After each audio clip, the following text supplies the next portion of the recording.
Hello friends, দেখুন সকালে টিফিনের তরকারির জন্য কড়াতে একটু পটল দিয়ে দিলাম, তার সঙ্গে আলু দিয়ে নেড়ে চেড়ে একটা কাঁচা লঙ্কা দিয়ে নুন হলুদ সব দিয়ে নেড়ে চেড়ে জল ঢেলে দিলাম। সাদা মাটাই তরকারি রুটি মুড়ি সব দিয়েই ভালো লাগে খেতে। এই আলু পটলের তরকারি হয়ে যাওয়ার পর আমি দুপুরের রান্না বসিয়ে দেবো।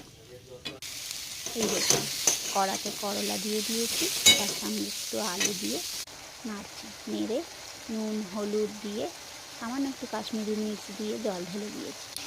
তো একটু সেদ্ধ হয়ে যাওয়ার পর সর্ষে পাউডার তার মধ্যে জল দিয়ে গুলে এর মধ্যে দিয়ে দিলাম, করলার ঝাল রেডি হয়ে গেল।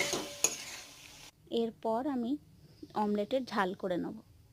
দেখুন ডিমটা পেঁয়াজ লঙ্কা দিয়ে ফেটিয়ে অমলেট করে তার সঙ্গে